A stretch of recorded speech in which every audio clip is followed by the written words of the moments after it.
The halls of the Galactic Council shone with a bright white light. Counselor Han stood still as a statue. His eyes were fixed on the big screen in front of him.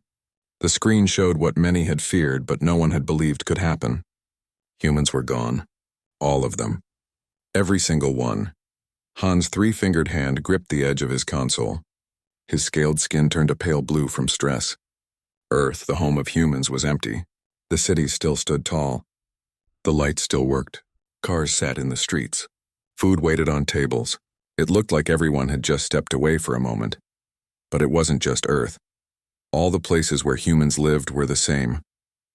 The moon bases, the Mars towns, the space stations around Jupiter, the mining camps on distant asteroids. All empty. How is this possible? Han asked, his voice barely above a whisper. Next to him, Counselor Park, with her pink fur and large eyes, shook her head. We need answers, she said. She turned to the council head. We must send someone to find out what happened. The council head, an old being with skin like stone, nodded slowly. Yes, we need our best investigator on this. He looked across the chamber. Call for Senior Investigator June. June arrived within the hour. He was known throughout the galaxy as the best at solving mysteries. His people had 4 arms and eyes that could see things others missed. He wore a simple gray uniform with only a small badge showing his rank. You called for me? June asked as he entered the council chambers. The council head pointed to the big screen. Humanity has vanished. Every human in the galaxy is gone. We need to know how and why. June looked at the screen. His face showed no surprise, but his lower arms crossed in a sign of deep thought. When did this happen? The alert came 3 hours ago, Han said. But we don't know when they actually left. The automated systems only check in once a day. June nodded. I will need access to all records from human worlds. All communications. All travel logs, everything. You shall have it, the council head said. Take whatever resources you need. June went straight to the council archives. This giant room held records of every species in the galaxy. June sat at a computer terminal and began his search. He asked for all data on human activities in the past month. What he found made him sit up straight. Humans had been busy. They had been taking things back. Their art from museums. Their books from libraries. Their scientific papers from shared databases. They had been closing bank accounts, paying off debts, ending contracts. June switched to surveillance videos. He watched humans in the Central Galactic Bank, calmly withdrawing their credits.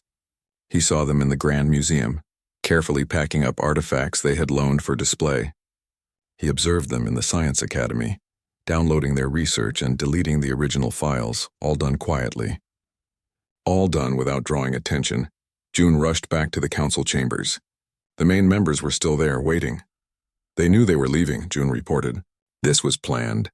They prepared for weeks, maybe months. The room erupted in noise. 20 different species talked at once.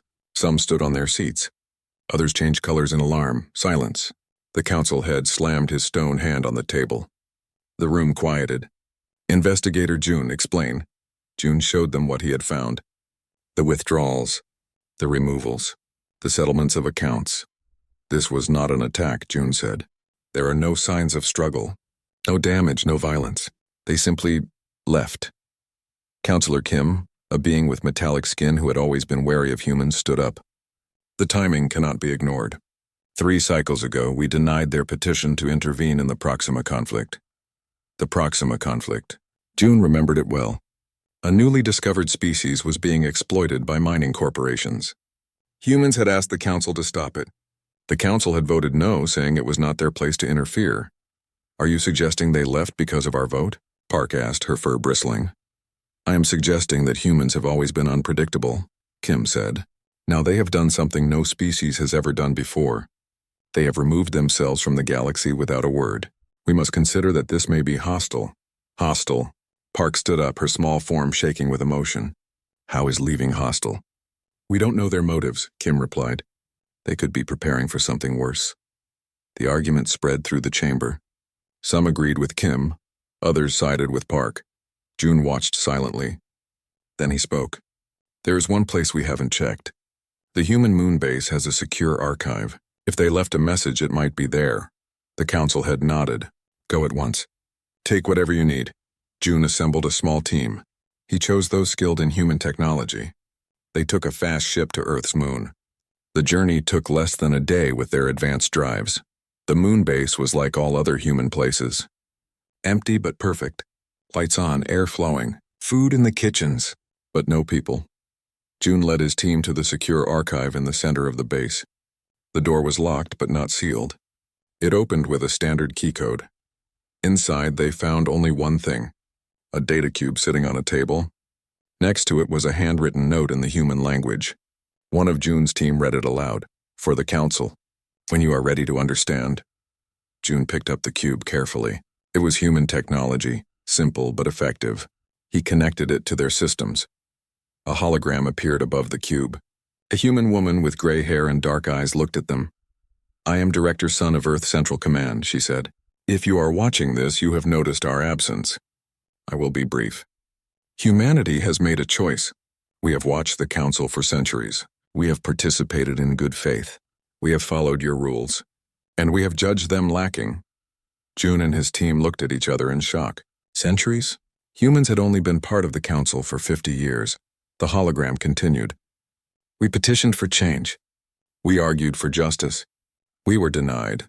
So we have made our decision. Humanity has departed this region of space. We have taken nothing that was not ours. We have harmed no one. But we will not return under the current order." The woman's face grew stern. "This is not a threat. It is not a negotiation. It is simply a fact. Humanity has moved on. What happens next depends on you." The hologram ended. The cube went dark. June stood in silence for a long moment. Then he turned to his team. "We must take this to the council immediately." They raced back to their ship. During the journey, June thought about what he had seen and heard. Humans had been watching the council for centuries before making contact. They had been judging. And now they had judged the council wanting. When they returned, the council chamber was packed. Every member was present. The tension was thick in the air. June played the message for all to hear. The shock was visible on every face. "Is this a joke?" Kim asked, his metallic skin flashing. "They claim to have been watching us for centuries." "It explains much," said an old voice from the back of the room. It was Counselor Lee, the oldest member of the council. His species lived for thousands of years. "I always found it strange how quickly humans adapted to galactic society. They learned our ways too easily. Now we know why." "This is outrageous," Kim said. "They spied on us. They judged us."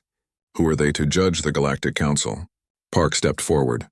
"Perhaps that is the wrong question," she said softly. "Perhaps the right question is, were they correct in their judgment?" The room fell silent. Han spoke up. "What did the human mean by 'what happens next depends on you'? Is that a threat?" June thought about the message, about the careful way humans had left, about their petition to help the exploited species. "I don't think it's a threat," he said slowly. "I think it's a test." All eyes turned to him. "A test?" the council head asked. "Yes," June said. "They judged our ways lacking. They asked for change. We refused. Now they have left to see what we will do without them. Will we continue as before? Or will we change?" As the council debated what to do next, June stood by the window looking out at the stars. Somewhere out there, an entire species had disappeared by choice. Not out of fear, not from disaster, but from disappointment. And that, June thought, was more frightening than any threat could be. 2 months passed since the humans disappeared. The Galactic Council tried to keep the news quiet. But secrets this big never stay hidden for long. Soon, every world in the galaxy knew that humans were gone.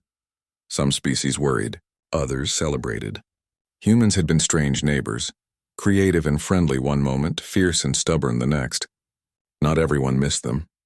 Investigator June did not have time to think about such things. He had a mystery to solve. Every day he searched for new clues about where the humans had gone and why. Today he stood in his office looking at a wall covered in pictures and notes. Star maps showed human colonies. Timelines tracked their last known movements. Data charts displayed unusual energy readings from the edge of human space. "You need rest," a voice said from the doorway. June turned to see senior technician Mina. She was from a species known for their technical skills. Her skin had a golden glow, and the crest on her head showed concern in its flat position. "I'll rest when I find answers," June replied. Mina walked into the room. "You've been working nonstop for 2 months. Even your 4 arms look tired." June almost smiled. Almost. I found something, he said, pointing to a data chart. Energy readings from the human moon base. They spike every 12 hours, but the base is empty. Mina looked at the chart. Her eyes widened. That's not normal background energy. That's an active system. Yes, June agreed. Something is still running in that secure archive. An hour later, they were on a ship heading to Earth's moon. The Council had given June permission to investigate the new discovery. The moon base looked exactly as it had 2 months ago. Empty but perfect. The lights still worked. The air was still fresh. June and Mina went straight to the secure archive. The door opened with the same code as before. Inside, the data cube still sat on the table. But now June noticed something he had missed before. A small panel in the wall behind the table. Was that there last time? Mina asked. I don't know, June admitted. I was focused on the cube. Mina went to the panel and studied it. This is a scanner. It's waiting for a specific biological signature. She looked at June. A human hand. June frowned. Then we can't open it. All the humans are gone. Mina's crest lifted in excitement. Not necessarily. I have samples of human DNA in my lab kit. We use them to calibrate medical equipment. She opened her bag and took out a small device. This can simulate human tissue. It might fool the scanner. It took 3 hours and 7 attempts, but finally the panel accepted Mina's fake human hand. The wall behind it slid open, revealing a hidden room. Inside was a massive computer system. Screens lined the walls. Databanks hummed softly. A holographic display showed a 3D map of the galaxy with thousands of points marked in red. What is all this? June whispered. Mina went to the main console.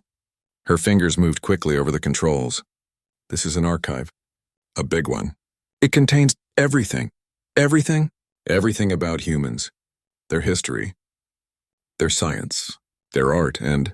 She paused, her crest flattening in shock. Their observations of us. Going back over 500 years. June moved to look at the screen. 500 years? But humans only joined the Council 50 years ago. According to this, they discovered faster than light travel over 500 years ago.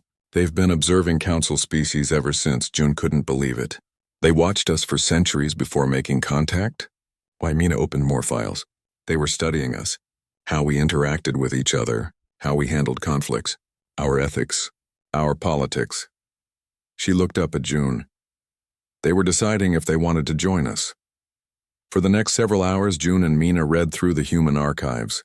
They found detailed reports on every Council species, psychological profiles, cultural analyses, strength and weakness assessments. Most disturbing were the files labeled Council, Justice Review.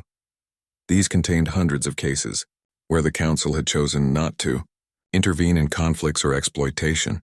They were judging us all along, June said, testing us against their own values. Mina nodded, and eventually they found us wanting.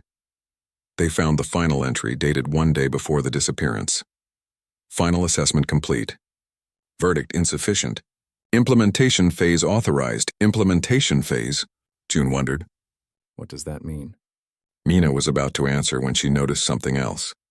June, look at this. She pointed to the galaxy map. The red points were moving. Slowly but steadily, they were traveling away from Council space toward the outer rim. Are those human ships? June asked. I think so. Thousands of them. Mina zoomed in on one cluster. But they're moving too slowly for normal space travel. And there's something strange about their energy signatures. Before they could investigate further, an alert sounded from the console. A message appeared. Archive access complete. Security protocol activated. Data purge in 5 minutes. No! Mina's fingers flew over the controls. We need to download as much as we can before it's gone. They worked frantically, copying files to their own devices. But the system was huge and their time was short. Focus on the implementation phase documents, June ordered. We need to know what they're planning. When the 5 minutes were up, the archive shut down. Screens went dark. The hum of the databank stopped. The room was silent. June looked at Mina. What did we get? She checked her device. Maybe 10%? Fragments, mostly. She looked up, her crest now flat with worry. But I found something about the implementation phase. The humans didn't just leave, June. They're planning something. Back at the council chambers, June and Mina presented their findings. The room was packed with representatives from every major species. Humans hid among us, Kim said, his metallic skin flashing with anger.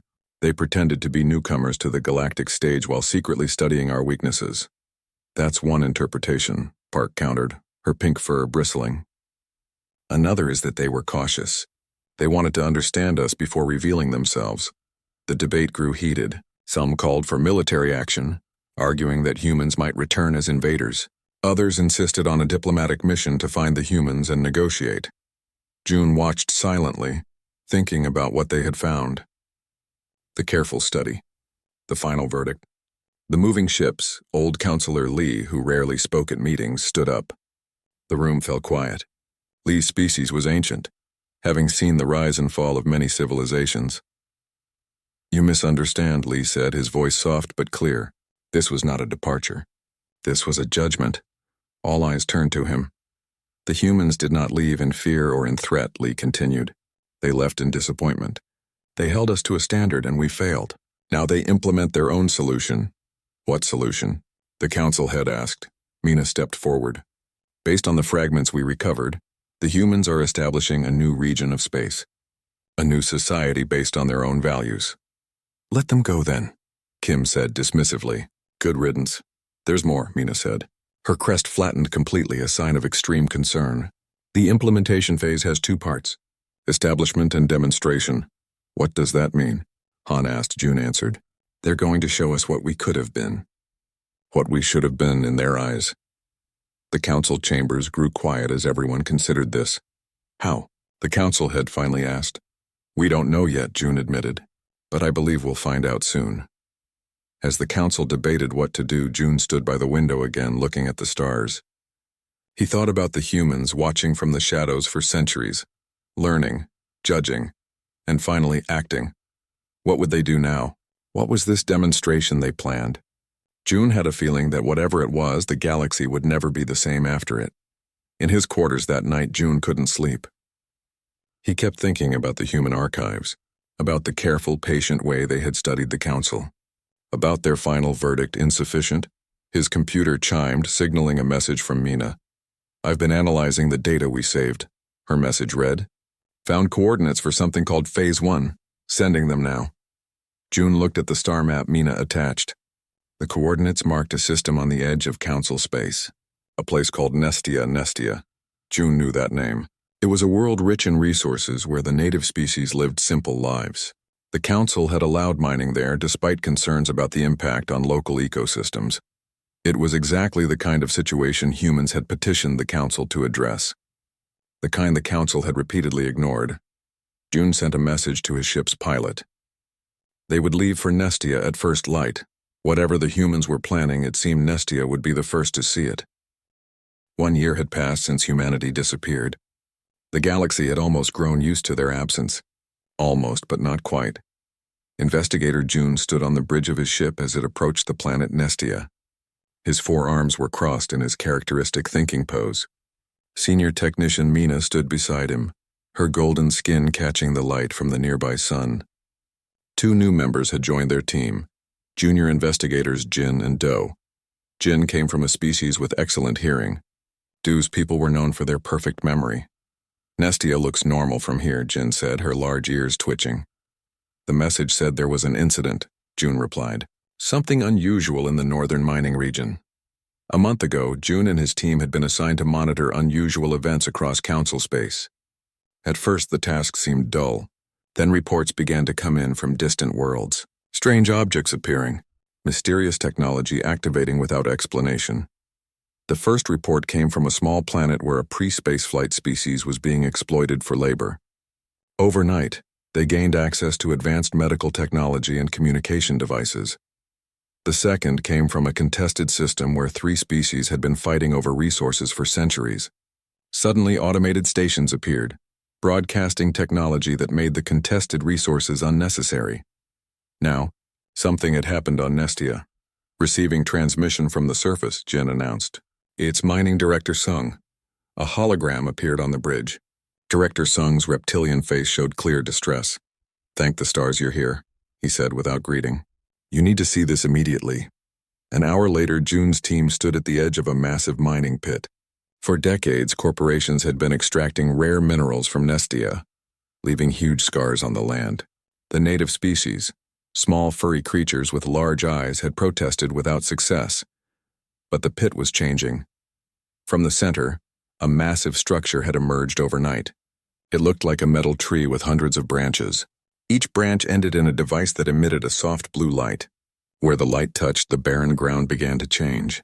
Plants grew, soil formed, water appeared. It started yesterday, Director Sung explained. We tried to stop it. Brought in cutting equipment, explosives, nothing works. The machines just repair themselves.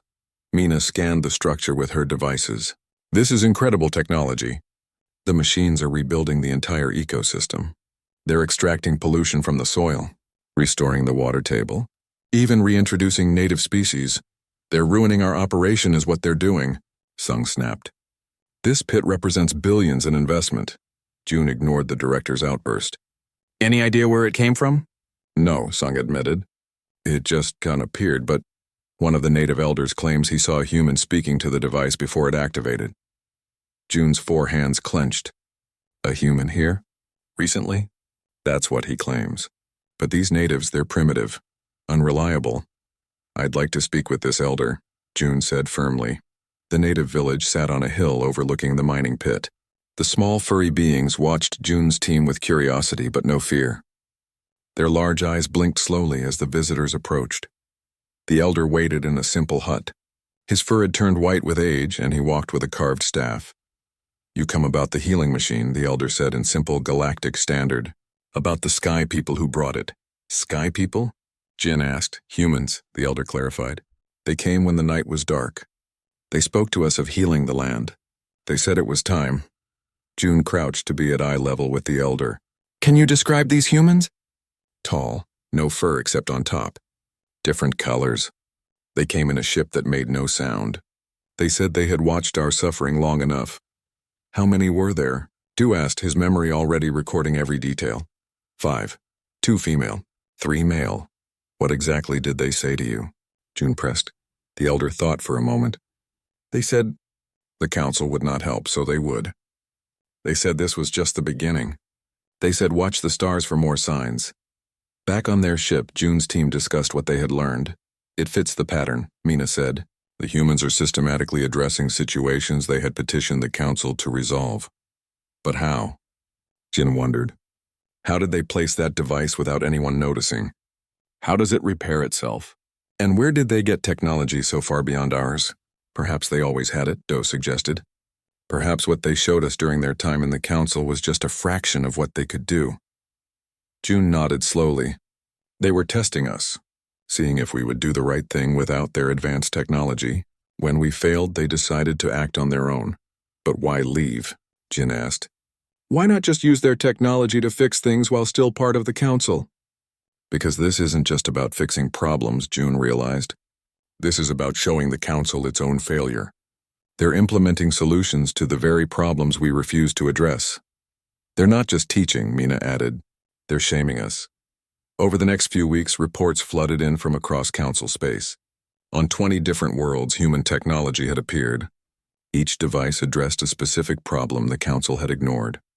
On worlds where the council had allowed exploitation of pre-spaceflight species, mysterious technology appeared, providing those species with quantum communications, advanced medicine, and defensive capabilities that immediately halted their oppression. In disputed systems where council policy had maintained a peace through enforced resource scarcity, automated stations appeared, broadcasting technologies that rendered the contested resources obsolete. The council tried to respond. Military vessels were dispatched to disable or capture the human technologies. Every attempt failed. The devices seemed protected by physics the council scientists couldn't understand. They're showing us our justice, Jin observed during one team meeting. Or rather, our lack of it. No, June corrected. They're implementing their own justice. As panic spread through the council, June's team worked tirelessly to track and analyze the human interventions. A pattern emerged. Each technology was perfectly designed for its environment. Each solution was elegant and complete, and none caused harm. They only repaired, restored, or protected. After 3 months of investigation, June was called to address the full council. The chambers were tense with fear and uncertainty. Counselor Kim spoke first. These human devices violate our sovereignty. They ignore our laws. They undermine our authority. With respect, Counselor, June replied, they address problems we chose to ignore. They help those we refuse to help. That was not their decision to make. Kim's metallic skin flashed with anger. Counselor Park stepped forward. Perhaps the question we should ask is not whether humans had the right to act, but why we chose not to. The debate grew heated. Some species saw the human interventions as a threat to the established order. Others viewed them as a welcome change. A few even suggested the Council should learn from the human example. There's something else to consider, June said when the argument had quieted somewhat. In every case, these technologies appear fully formed. They don't need human operators. This suggests the humans planned this long before they left. What are you saying? The Council head asked. I'm saying they may have been planning their departure for years, perhaps decades. They knew exactly what they would do after they left. Old Counselor Lee, who had been listening quietly, spoke up. The question is not where humanity is gone, but what happens when they return. The chamber fell silent. Return? Kim asked. Why would they return? Because this is not the end, Lee said simply. This is a demonstration, a lesson, and when the lesson is complete, the teacher will come to see if the students have learned. June thought about the elder's words on Nestia. Watch the stars for more signs. As the Council debated what to do next, June received an urgent message from Mina. Another human device had appeared, this time on a world at the very heart of Council space. A world that had never had any problems to fix. The central plaza of the capital city now contained a simple metal sphere floating above a pedestal. The sphere displayed a countdown timer. 3 months. That was all it showed. When June reported this to the Council, panic nearly erupted. Is it a weapon? Kim demanded. Are they planning an attack? June shook his head. I don't believe so. In every other case, human technology has been helpful, not harmful. Then what is it counting down to? The Council head asked. June remembered all they had learned. The careful study humans had conducted. Their disappointment in the Council's choices. Their systematic interventions across the galaxy. I believe, he said slowly. It's counting down to the next phase. Whatever that may be. The Council voted to establish a security perimeter around the sphere. Scientists were brought in to study it. But like all human technology, it resisted analysis. The countdown continued. As June left the Council chambers, Park caught up with him in the corridor. What do you really think will happen when that timer reaches 0? She asked quietly. June thought for a long moment before answering. I think we'll face our judgment, he said finally. I think the humans will show us what we could have been, and then they'll ask us what we choose to be now. 3 months passed quickly. The countdown sphere in the central plaza ticked away second by second, drawing closer to 0. Around it, the Council had placed guards, sensors, and shields. Scientists worked non-stop to understand the device, all without success. June had been promoted to Council Security Director. His team had grown. Mina was now his chief technical advisor. Jin and Du had proven their worth and become full investigators. Together they monitored the increasing number of human interventions across the galaxy. 1 day left, Mina said, looking at the countdown display in their command center. Whatever is going to happen will happen tomorrow. June nodded, his forearms busy with different tasks. One held a data pad, another adjusted a holographic display. The other two were crossed in his thinking position. All security teams are in position, Jin reported. Her large ears swiveled, catching conversations from across the room. Military vessels are on standby. The Council is gathering for an emergency session, Du added, his perfect memory recalling the schedule without needing to check. The galaxy held its breath. News of the countdown had spread to every world. Some people fled to remote systems. Others gathered in public places to watch the live feeds. Many prayed to their gods. The emergency council session was tense. Representatives from every species crowded the chamber. Security was tight. Fear was thick in the air. We should destroy the device, Kim argued, his metallic skin flashing with agitation. Whatever the humans plan, we should stop it now. We've tried to destroy their other devices, Park countered, her pink fur standing on end. Nothing works. And in every other case, their technology has been beneficial. Beneficial? Kim scoffed. They've undermined our authority across the galaxy. They've made us look weak and foolish. They've helped those we refused to help, Park said firmly. They fixed problems we ignored. Perhaps we should consider that they might be right. The debate continued for hours. Some wanted to prepare for war. Others called for diplomatic readiness. A few suggested surrender to whatever the humans might demand. Finally, the council head called for June's assessment. June stood before the gathered representatives.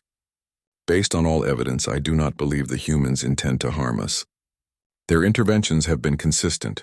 They address situations where the council chose stability over justice.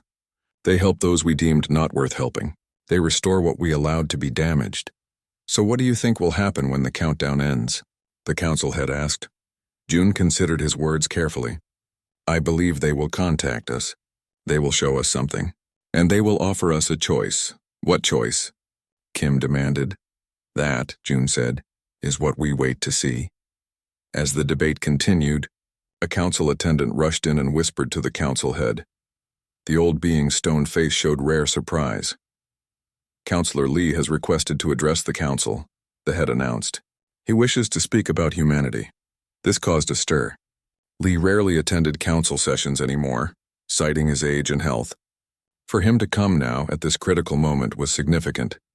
Lee entered slowly, leaning on a walking staff. His ancient body moved with difficulty, but his eyes were clear and sharp. I have watched, Lee began, his voice soft but carrying to every corner of the chamber. 17 species rise to prominence in the council, and 23 fade into obscurity. I have seen policies drafted in wisdom become shackles of stagnation. The chamber was completely silent. When humans joined us 50 years ago, I sensed something different about them, a restlessness, a refusal to accept because it has always been so as an answer. We found this amusing, then irritating, then threatening. Lee paused, gathering strength. Now we know they watched us for centuries before joining.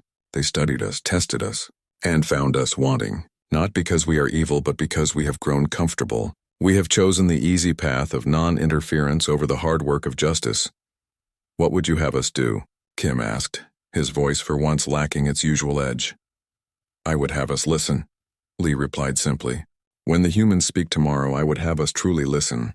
Not from fear, not from anger, but from wisdom. Lee then made a surprising request. I wish to join the team that will represent the council when the countdown ends. The council head looked to June. Director June, what is your recommendation? June thought about all they had learned about humans over the past year. Their careful planning, their advanced technology, their systematic approach to problems the council had ignored. I recommend a delegation of 7 ships, June said. 3 diplomatic, 3 scientific, 1 military for caution, not aggression. If Councillor Lee wishes to join, I welcome his wisdom. The council voted and approved the plan. June spent the rest of the day making preparations. His team would lead the mission. Mina would handle technical matters. Jin would manage communications. Du would record everything with his perfect memory. As the final hours ticked away, June visited the countdown sphere one last time. It floated serenely above its pedestal, the numbers steadily decreasing. What will you show us? June asked the silent device. Early the next morning, with just 1 hour remaining on the countdown, June's team gathered at the spaceport. 7 ships stood ready. Councillor Lee arrived, moving slowly but with purpose. Are you sure you wish to come? June asked the ancient counselor. There may be danger. Lee's wrinkled face showed a small smile. At my age, young one, every day brings danger. I would not miss this moment. The ships launched into orbit just as the countdown reached its final minutes. The sphere in the plaza had begun to glow with a soft blue light. Similar reports came in from across council space. The human devices were all activating at once. 30 seconds, Jin reported, her ears twitching with tension. All systems normal, Mina added, watching her instruments. 20 seconds, June stood calmly, all 4 arms at his sides. He had done all he could to prepare. Now they would see what the humans had planned. 10 seconds, Du began his recording function, his eyes taking in every detail. 5, 4, 3, 2, 1, the countdown reached 0. For a moment, nothing happened. The sphere in the plaza continued to glow. The ships floated in orbit. The galaxy waited. Then simultaneously across council space, every human device changed. The sphere in the plaza projected a massive hologram into the sky. The terraforming tree on Nestia extended new branches. The automated stations in disputed systems broadcast new signals. Jin's console chimed, receiving a transmission. It's being broadcast on all frequencies across the entire galaxy. Put it through, June ordered. A hologram appeared on the bridge. A human woman with gray hair and dark eyes. The same one from the first message they had found on the moon base. "Greetings, Council," the woman said. "I am Director Sun of Earth Central Command. 1 year ago, humanity departed your space. Since then, we have demonstrated what could have been accomplished had you chosen to act on the principles you claim to uphold." The hologram showed images from across the galaxy, restored ecosystems, liberated species, resolved conflicts. "Now we offer something else," Sun continued. "Not a demonstration, but an invitation." The hologram changed to show a star map. A single point glowed at the edge of the galaxy. "These are coordinates to a meeting place, a neutral location. 3 months from now, representatives of humanity will be there to speak with representatives of the Council. Come in peace and you will be received in peace." The hologram disappeared. The sphere in the plaza went dark and crumbled to dust. In the silence that followed, June turned to the others on the bridge. "Well," he said calmly, "it seems we have our answer." The Council debated for weeks about how to respond to the human invitation. Some argued it was a trap. Others insisted it was a genuine opportunity for dialogue. In the end, a compromise was reached. A delegation would go, but prepared for any possibility. June was appointed to lead the mission. His team would remain the same: Mina, Jin, and Du. Counselor Lee insisted on joining despite concerns about his health. "You will need someone who understands the weight of judgment," Lee told June privately, "for I believe that is what awaits us, not humanity's judgment of us, but our judgment of ourselves." The journey to the coordinates would take 2 months with their fastest ships. That gave them 1 month to prepare. During that time, reports continued to come in from across the galaxy. The human devices kept working, healing damaged worlds, protecting vulnerable species, resolving conflicts, but no more humans were seen. No direct contact was made. The night before their departure, June stood on his balcony looking at the stars. Somewhere out there, humanity waited, not with armies, it seemed, not with weapons, but with an invitation, a choice. June wondered what that choice would be. The journey to the edge of the galaxy was long. 2 months in deep space gave June and his team plenty of time to prepare, and to wonder what awaited them. Their small fleet consisted of 7 ships. 3 carried diplomats from different council species. 3 held scientists eager to study human technology. 1 military vessel provided security, though June doubted weapons would matter if humans chose to be hostile. 2 hours until we reach the coordinates, Jin announced from her communications station. Her large ears swiveled with nervous energy. June stood at the viewport, all 4 arms clasped behind his back. Any signs of human presence? Mina checked her instruments. Nothing on sensors. No ships, no stations, no artificial structures of any kind.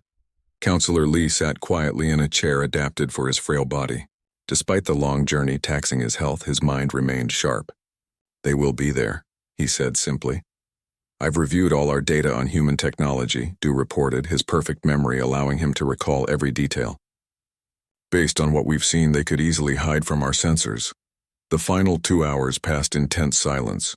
When they reached the coordinates, they found only empty space, a region between spiral arms with few stars and no planets. "Now what?" Jin asked, her ears drooping with disappointment. "We wait," June replied. "They invited us here for a reason." They didn't wait long.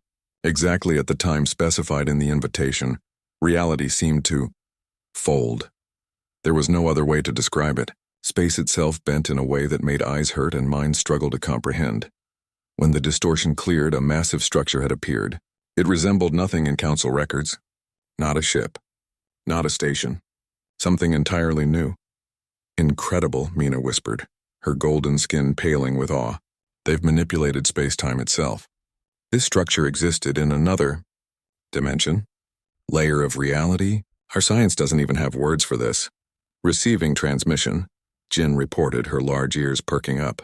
"Text only. It says enter and witness." "A trap?" Du wondered. "An invitation," Lee corrected. "One we have traveled too far to refuse." June made his decision. "We will accept their invitation. The diplomatic ships will dock first. The science vessels will follow. The military ship will remain outside as a precaution. An hour later, June led his team through a docking tunnel into the human structure. The interior walls glowed with soft light. The air was clean and fresh. The gravity felt perfectly natural.